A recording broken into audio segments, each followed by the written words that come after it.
Bonjour à tous, bienvenue sur Cluster News, votre nouveau média d'information. Voici les titres de cette première édition. C'est sur fond de scandale que s'est ouvert cette nuit l'Open d'Australie. 16 des meilleurs joueurs mondiaux sont accusés d'avoir truqué leur match. Le ministre de la Défense en déplacement à Val-Fréjus, Jean-Yves Le Drian, s'est rendu sur place suite à l'accident qui a coûté la vie à 5 militaires dans une avalanche. L'heure est à l'enquête et aux hommages. 130 € par an. En moyenne, c'est ce que dépensent les Françaises pour leur lingerie. La première cible, les jeunes. Et puis, à la fin de ce journal, nous vous dévoilerons les coulisses de votre nouveau média. Hier, 2 médias anglais révélaient que 16 joueurs du top 50 ATP seraient impliqués dans des affaires de matchs truqués. Une information qui intervient au moment du premier tour de l'Open d'Australie. Léo Gautret est sur notre plateau pour nous éclairer sur la question. Bonjour Léo, alors quels impacts ont ces révélations dans la presse ce matin ? Eh bien, Fatoumata, cette nouvelle affaire devrait ébranler un peu plus l'image du sport de haut niveau à travers le monde. Après le football, l'athlétisme, c'est maintenant au tour du tennis de faire la une des journaux. L'équipe titre ce matin « Jeu 7 et triche » quand Libération fait sa une avec une balle jaune commentée d'un faute. Une réaction qui répond aux révélations de la BBC et de BuzzFeed hier. Alors justement, Léo, qu'est-ce qu'on apprend véritablement de ces révélations ? Eh bien finalement, ces révélations mettent à jour 10 ans de corruption observée au sein du tennis mondial. 70 joueurs seraient impliqués dans des affaires de paris douteux.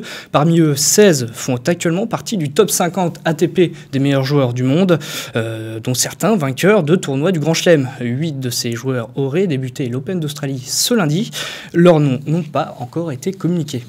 Et dans les faits, Léo, comment se présente cette corruption ? Eh bien, avant toute chose, les 2 médias britanniques pointent du doigt certaines régions d'Europe, comme la Russie, l'Italie du Nord ou la Sicile, des régions bien connues pour leur mafia.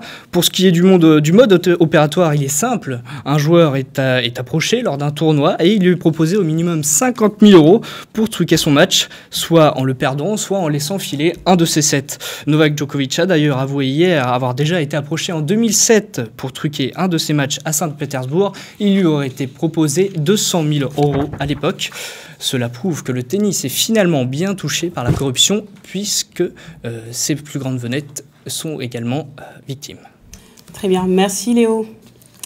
On l'a appris ce matin, la mort d'une 3e victime française de l'attentat de Ouagadougou. Leïla Alaoui, 33 ans, est décédée hier soir des suites de ses blessures à la clinique du Burkina Faso.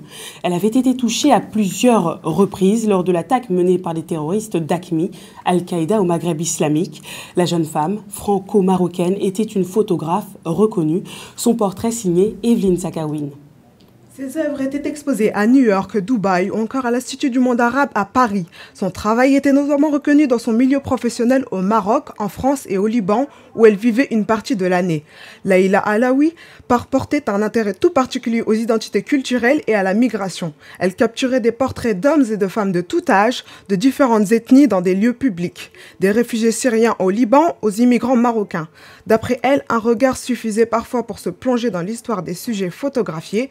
Ses œuvres avaient été exposées ces dernières semaines jusqu'à ce dimanche à la Maison européenne de la photographie à l'occasion d'une baignade dans la capitale française. La célèbre photographe décédée vers 21h45 dans une clinique de la capitale de Ouagadougou des suites d'un arrêt cardiaque se trouvait au Burkina Faso dans le cadre d'une mission pour l'ONG Amnesty International. Les autorités marocaines ont annoncé hier l'arrestation d'un jeune Marocain de 26 ans, Guelel Attar. L'homme serait lié à 2 terroristes, dont Abdelhamid Abaoud, l'organisateur présumé des attentats de Paris et de Saint-Denis, qui ont endeuillé la France le 13 novembre dernier. Autre pays touché par le terrorisme, la Libye. Un mois après la signature d'un accord de paix parrainé par l'ONU, les Libyens ont annoncé ce lundi la formation d'un gouvernement d'union nationale. Le ministre de la Défense en déplacement ce matin à Val-Fréjus. Il s'est rendu sur place suite à l'avalanche qui a coûté la vie à 5 gendarmes hier après-midi. Bastien Servoni est avec nous pour en parler, pour revenir sur ce terrible drame. Bonjour Bastien, alors quels sont les premiers bilans ? Bonjour Fatoumata, alors pour l'instant on recense 5 morts et 8 blessés. 2 d'entre eux sont même dans un état grave, ils ont été transférés aux hôpitaux de Grenoble et Saint-Jean-de-Maurienne dans un état d'hypothermie avancée. Les victimes appartenaient au 2e régiment étranger du génie de Saint-Christol dans le Vaucluse. Ils effectuaient l'ascension du col du Petit Argentier en randonnée. Et justement, les gendarmes se trouvaient dans un secteur à risque lorsqu'ils étaient hors piste. Cet entraînement était-il dangereux pour les militaires ? Alors ça, c'est la question à laquelle va tenter de répondre l'enquête ouverte par le parquet d'Albertville. Il s'agira de déterminer si la hiérarchie des militaires les a mis en danger en les envoyant s'entraîner dans cette zone.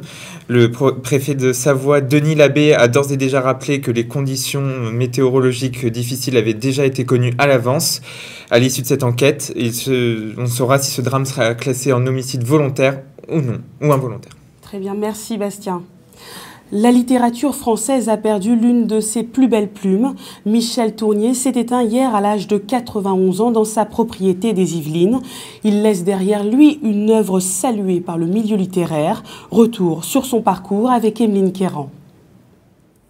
À 91 ans, l'auteur de Vendredi ou Les Limbes du Pacifique nous a quittés. La librairie Gallimard garde un souvenir nostalgique de cet écrivain de talent. Je suis rentré à la librairie Gallimard en 1978 et très vite j'ai rencontré Michel Tournier qui passait de temps en temps à la librairie quand il allait à la NRF. Il reste toujours vivant, hein, c'est toujours un auteur qui est étudié, qui est lu, mais de façon, je dirais, presque homéopathique. Je vois, il y a d'autres auteurs maintenant qui sont complètement oubliés ou ne vendent plus rien. Michel Tournier, non, c'est pas le cas. Sa mort m'a beaucoup touchée parce que je pense que c'était quelqu'un de... D'abord ça vient après une succession de morts assez importante en ce début d'année 2016, mais surtout parce que je trouve que c'était quelqu'un d'exceptionnel et un écrivain fabuleux qui pour moi a énormément compté. Avec son deuxième roman Le Roi des Aulnes, il reçoit en 70 le prix Goncourt. Les éditions Gallimard préparent actuellement son entrée dans la célèbre collection Pléiade, rendant hommage à l'un des rares auteurs contemporains à être étudié en classe. C'est un grand écrivain qui s'en va et je suis un peu attristé qu'on parle davantage de la mort du guitariste de Eagles que de Michel Tournier ce matin sur les réseaux sociaux. C'est un peu révélateur de cette époque, mais voilà, c'est comme ça, c'est un grand écrivain. Celui qui a plusieurs fois été cité pour le prix Nobel de littérature s'est éteint chez lui, entouré de ses proches. Place à présent à l'actualité sportive. Toujours avec vous, Léo. Dites-nous tout sur les derniers résultats sportifs, à commencer par le tennis. Et oui, puisqu'aujourd'hui, ou plutôt ce matin, avait lieu la deuxième journée de l'Open d'Australie à Melbourne. Dans le tableau masculin, Monfils, Mahut, Robert et Chardy se sont qualifiés pour le deuxième tour. En revanche, c'est terminé pour Manarino, Pouille. Et Pouille, chez les femmes, ça passe pour Cornet. Par contre, ça ne passe pas pour Garcia, également pour Venus Williams. La grosse surprise du jour vient de l'élimination de Rafael Nadal dès le premier tour. Le numéro 5 mondial s'est incliné en 5-7 face à son compatriote espagnol Fernando Verdasco. En rugby, Guy Novès a dévoilé sa liste des 31 joueurs pour préparer son premier tournoi Destination. 8 nouvelles têtes font leur apparition sur la photo de groupe, parmi lesquelles Camille Chat, talonneur du Racing 92, ou encore le demi de mêlée Sébastien Bézy du Stade Toulousain. Blessé, l'ouvreur François Trinduquet, pour le moment écarté et remplacé par le Toulousain Jean-Marc Doussin. Premier match du tournoi le 6 février face à l'Italie. Et il y a du hand aussi ce soir, avec des Bleus qui poursuivent leur chemin en Coupe d'Europe. Et oui, puisque ce soir, les experts abordent leur troisième et dernier match du groupe face à la Pologne à 20h30.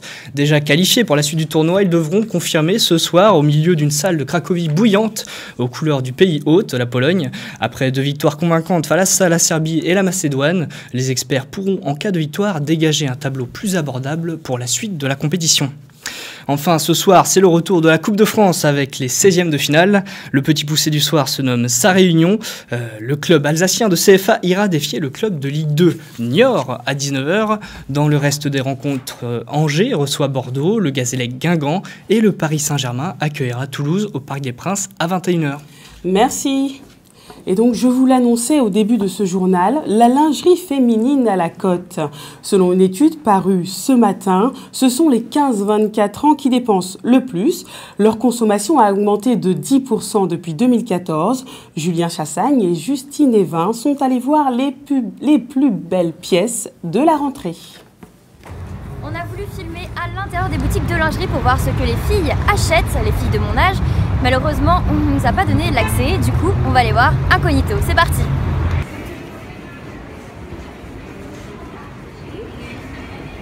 Déjà, j'aime beaucoup quand il y a de la couleur. Ouais. Après, il y en a qui aiment bien quand ils sont dans les classiques, on a toujours tout ce qui est blanc et noir. C'est une couleur basique qui va avec tout quand on a besoin de t-shirt blanc ou noir. Mais après, c'est vrai que les couleurs, c'est sympa aussi. Après, tout dépend ce que vous recherchez. En fonction de votre teint aussi, il faut voir. L'exclusivité en infiltration. Le soutien-gorge lit de vin. Voilà. On peut savoir, c'est la nouvelle collection. Donc le lit de vin revient à la mode. Je répète, le lit de vin revient à la mode.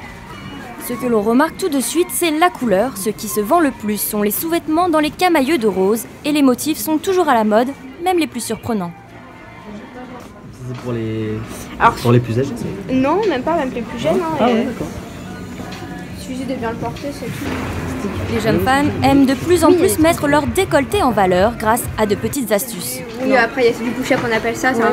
C'est un rembourrage, on va dire. Ouais. Des modèles qui se vendent très bien, mais les classiques noirs et blancs sont toujours en vogue. Donc en gros, la mode, c'est des trucs d'avant. Ouais. C'est en gros des bodys, des trucs léopards et des trucs fluo, quoi. Okay, d'accord. Allez, avant de clore ce journal, nous avons souhaité vous dévoiler les coulisses de notre rédaction. Ce mardi signe l'ouverture de notre nouveau média Cluster News au grand public. Visite guidée avec Solène Boissé.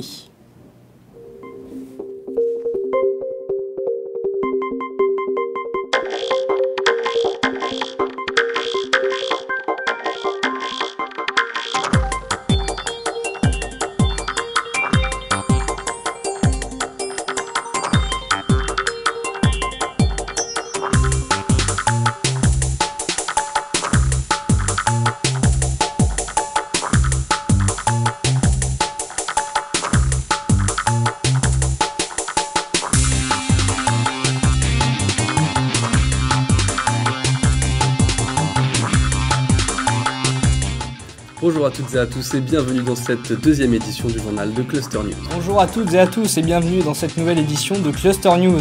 Bonjour à tous et bienvenue dans cette nouvelle édition de Cluster News.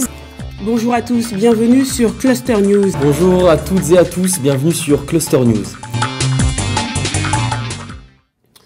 Solène, vous êtes l'une des journalistes de la rédaction et donc vous avez réalisé ce reportage sur les coulisses de Cluster News. Cluster News, c'est un nouveau média, web, radio et TV. Comment faire pour ceux qui souhaitent nous contacter ? Eh bien, vous pouvez nous joindre directement via les réseaux sociaux. Nous sommes sur Facebook, Twitter, LinkedIn. Nous avons également un compte YouTube et Instagram. Et puis, si vous êtes au courant d'une information sur le campus ou même dans tout Paris, n'hésitez pas à nous appeler au 01 53 82 10 95 ou nous envoyer un mail à contact@clusternews.fr. Et bien sûr, n'hésitez pas à venir nous voir en salle R28 à côté de la cafette sur le campus. À bientôt. Merci Solène. Et nous avons malheureusement appris le décès d'un des enseignants phares du campus Custer. Thierry Plegg est décédé des suites d'une longue maladie hier dans la soirée. Toutes nos pensées vont à sa famille et à ses proches. C'est la fin de ce journal. Rendez-vous demain pour une nouvelle édition. Retrouvez-nous donc sur clusternews.fr, rubrique replay.